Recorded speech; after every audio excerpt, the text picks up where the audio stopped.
नमस्कार, आप देख रहे हैं प्रदेश का सबसे भरोसेमंद news channel India news Uttar Pradesh Uttarakhand. और आज हम बात करेंगे भारत का दिल उसके 6 लाख गांव में बसता है। भारत राजनीतिक तरीके से भी देखा जाता है। सरकार बनती ही अर्थव्यवस्था तय करता है। गांव से जुड़ी हर खबर के लिए हम आपके लिए एक खास प्रोग्राम लेकर आए हैं, मेरा गांव मेरी खबर।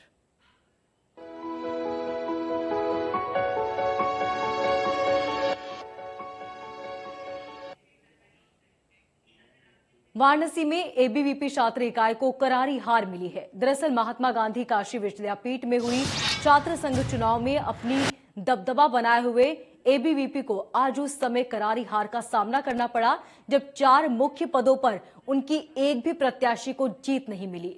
अध्यक्ष पद पर समाजवादी छात्र सभा के विमलेश यादव ने जीत हासिल की, वहीं उपाध्यक्ष पद पर एमएयूआई के संदीप पाल ने जीत दर्ज कराई है।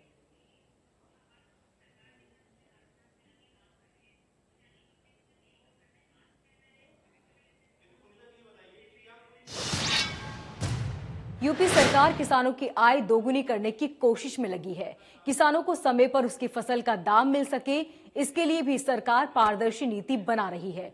फसलों के उचित समर्थन मूल्य के लिए क्रय केंद्र स्थापित किए गए, लेकिन राजधानी लखनऊ के कुछ ऐसे धान केंद्र भी हैं जिसमें पिछले 1 महीने से धान की खरीदी नहीं हो पाई।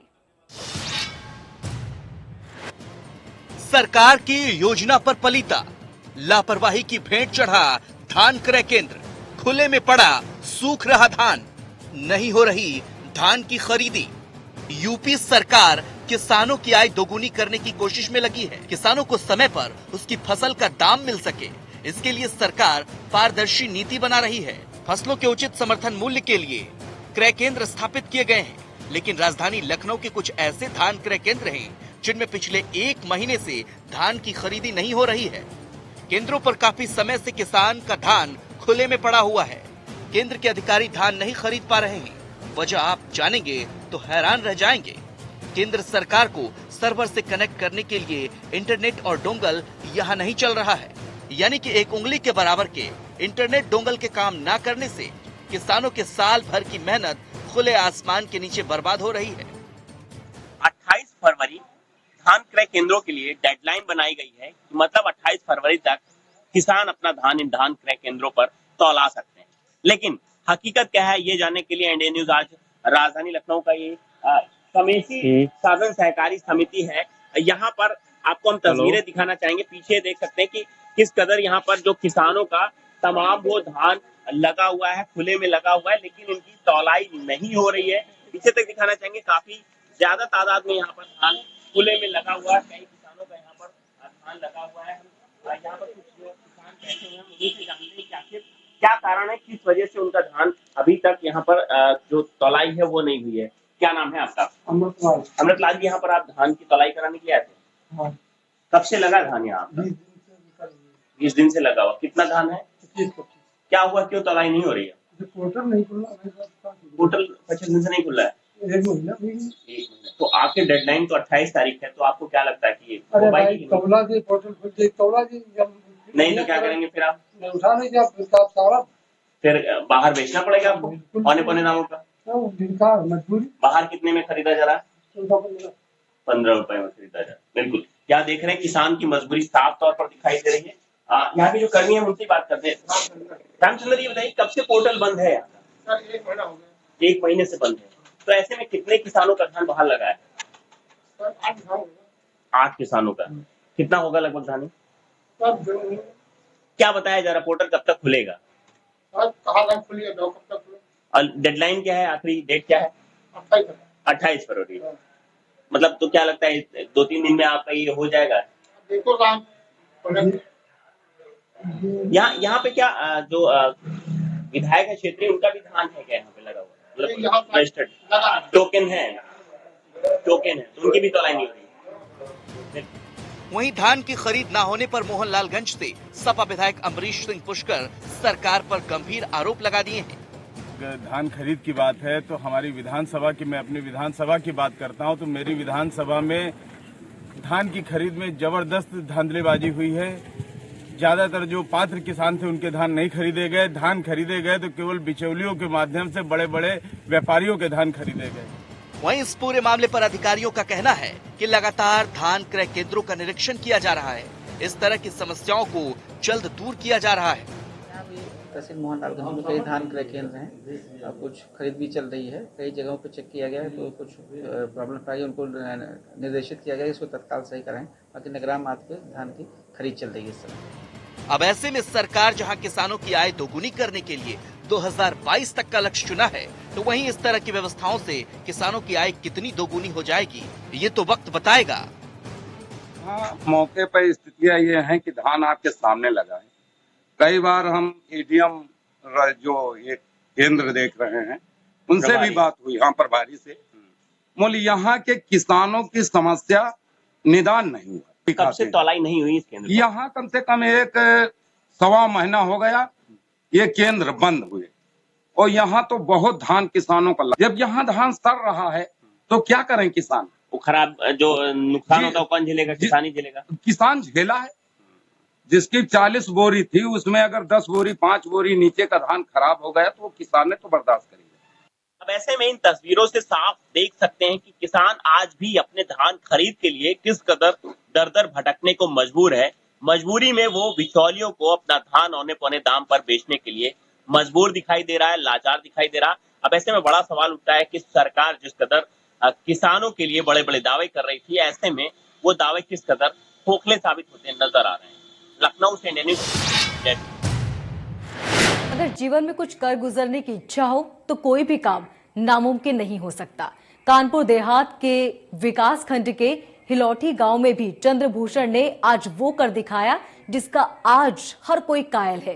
कानपुर देहात आत्मनिर्भर भारत की एक झलक अमेरिकन केसर की खेती की गई, नामुमकिन को मुमकिन किया।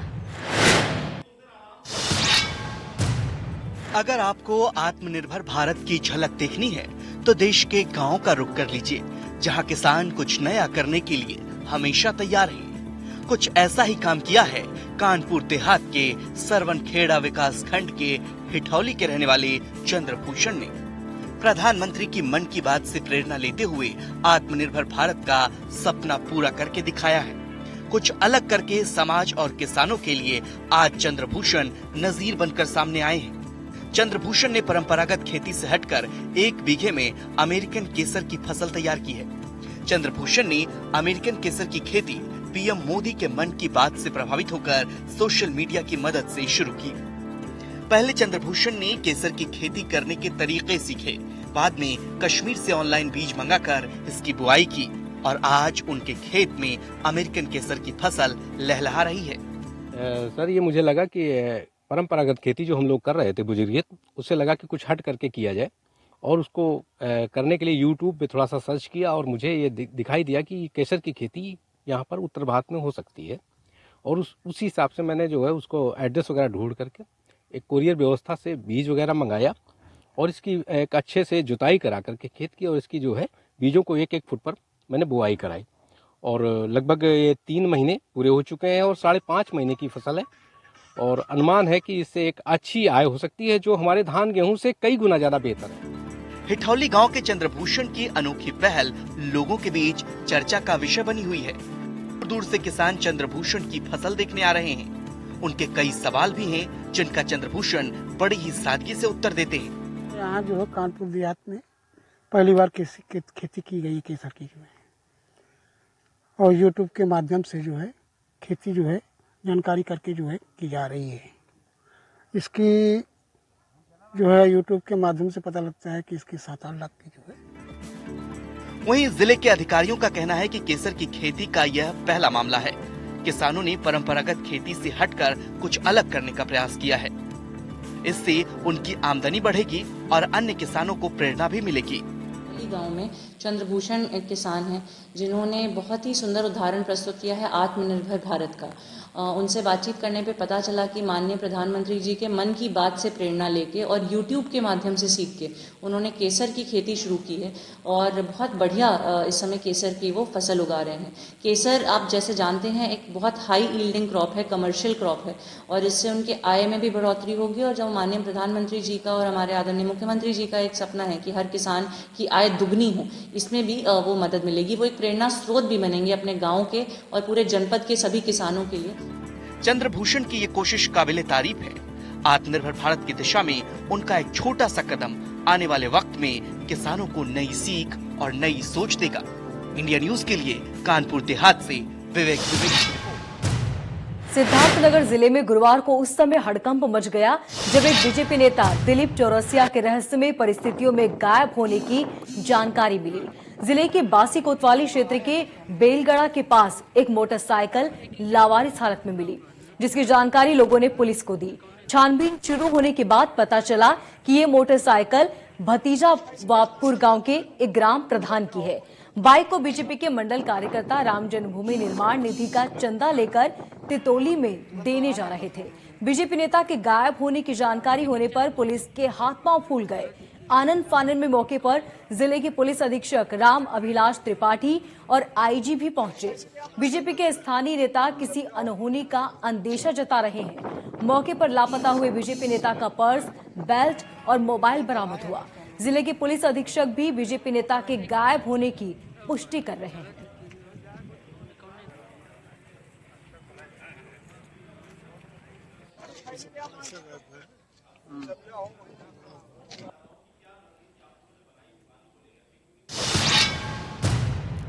उत्तर प्रदेश की योगी सरकार ने सूबे से अपराध और अपराधियों को खत्म करने के लिए एक अभियान चलाया। इस अभियान के तहत प्रयागराज में 50 से ज्यादा माफिया, भूमाफिया और हिस्ट्री शीटरों के अवैध निर्माण पर बुलडोजर चलाने पर जमीन दोज किया जा चुका है। इसी अभियान के तहत गुरुवार को विकास प्राधिकरण ने माफिया और बाहुबली नेता अतीक अहमद के खास करीबी मोहम्मद असाद के 3 मंजिला मकान पर बुलडोजर चलाकर ध्वस्तीकरण की कार्रवाई की। अतीक के इस गुर्गे ने अपनी हनक के बल पर पौष इलाके में 300 वर्ग गज में 3 मंजिला आलीशान मकान बना के पीडीए के नक्शा पास कराने के काम किया था।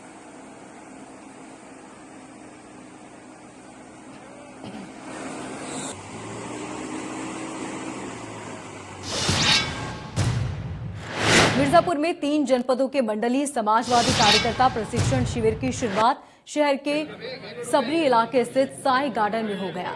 इस प्रशिक्षण कार्यक्रम में 3 जनपद मिर्जापुर, भदोही और सोनभद्र के 12 विधानसभा क्षेत्र से जुड़े 1200 कार्यकर्ता भाग ले रहे हैं। जहां पर प्रशिक्षण कार्यक्रम चल रहा है, वहां गेट बंद कर दिया। किसी भी बाहरी व्यक्ति को अंदर जाने की अनुमति नहीं है। मीडिया को भी अंदर जाने की इजाजत नहीं दी गई।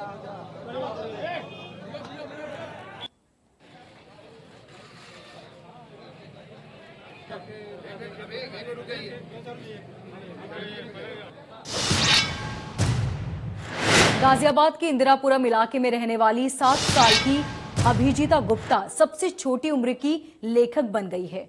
उनको हाल ही में वर्ल्ड यंगेस्ट ऑथर और ग्रैंड मास्टर इन राइटिंग खिताब से नवाजा गया।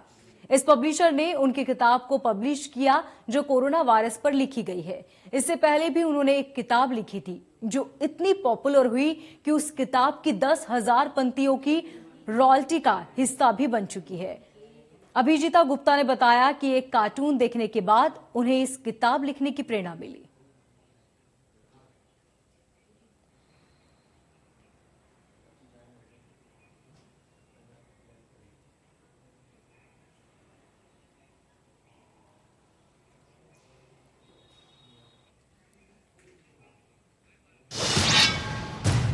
यूपी के कौशाम्बी में एक युवक को किन्नर बनकर बाजार में रुपये वसूल करना महंगा पड़ गया।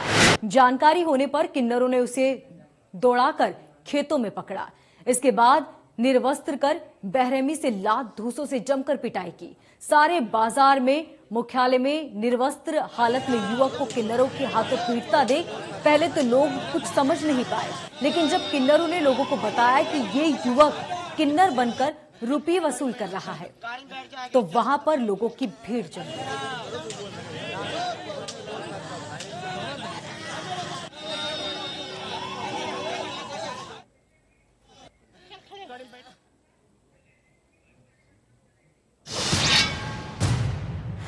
अंबेडकर नगर पहुंचे बीजेपी के सहयोगी पार्टी निषाद राज के राष्ट्रीय अध्यक्ष संजय निषाद ने बीजेपी पर वादा खिलाफी का आरोप लगाया। उन्होंने कहा कि मोदी, योगी और जेपी नड्डा ने कहा था कि निषाद राज की 80 फीट की मूर्ति लगवाई जाएगी, लेकिन अब तक मूर्ति नहीं लगवाई गई। बीजेपी पर वादा खिलाफी का आरोप लगाते हुए जमकर नाराजगी जताई। आजमगढ़ में निषाद राज की मूर्ति हटवाने पर संजय निषाद ने कहा कि पुलिस ने मूर्ति नहीं बल्कि बीजेपी के वोटरों को बंद कर दिया है। उन्होंने कहा कि ऐसे बेलगाम अफसरों पर यदि कार्रवाई नहीं हुई तो ये लोग 2022 में बीजेपी को खो देंगे।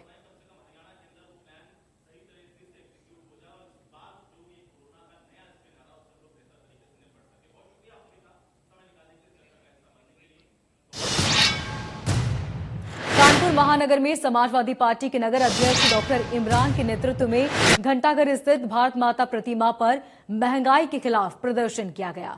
काफी संख्या में जमा हुए सपा नेताओं ने सिलेंडर पर फूलमाला चढ़ाकर अपना विरोध दर्ज कराया। कुछ सपा नेताओं ने अपने सर पर सिलेंडर रखकर विरोध जताया और चेताया कि अगर इसी तरह महंगाई यूं ही बढ़ती रही तो वो दिन दूर नहीं जब जनता त्राही त्राही करने लगेगी। समाजवादी पार्टी से नगर अध्यक्ष डॉक्टर इमरान का कहना है कि सन 2014 में भाजपा सरकार बनने के बाद दावा किया गया था कि हम जनता के चौकीदार हैं। आज उन्हीं चौकीदारों ने जनता की जेब पर डाका डालने का काम किया है।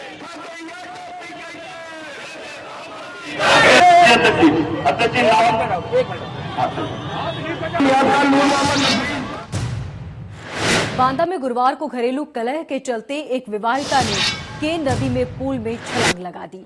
जैसे ही मामला जानकारी स्थानीय पुलिस को लगी तो स्थानीय पुलिस के द्वारा तत्काल मौके पर पहुंचकर गोताखोरों की मदद से उस महिला को पानी से बाहर निकालते हुए उसे उपचार के लिए अस्पताल में भर्ती कराया। परशुराम तालाब में दिन्ना की दुकान लोहिया पुल से नीचे है क्या? हाँ?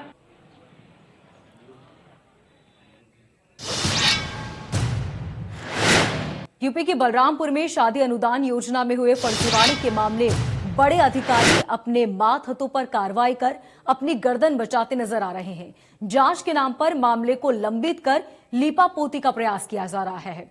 जिले के सदर विकास खंड के नंदगांव ठटिया गांव में इंडिया न्यूज की पड़ताल के बाद योजना के 63 में 50 से अधिक लाभार्थी ऐसे थे जो अपात्र थे। इस बात की पुष्टि सीडीओ द्वारा कराई गई। प्राथमिक जांच में इस मामले की पुष्टि हो चुकी है।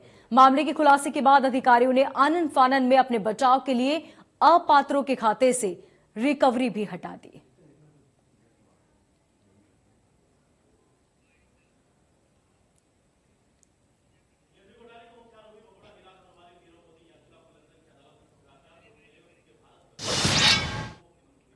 इस बुलेटिन में फिलहाल इतना ही। मुझे दीजिए इजाजत। नमस्कार।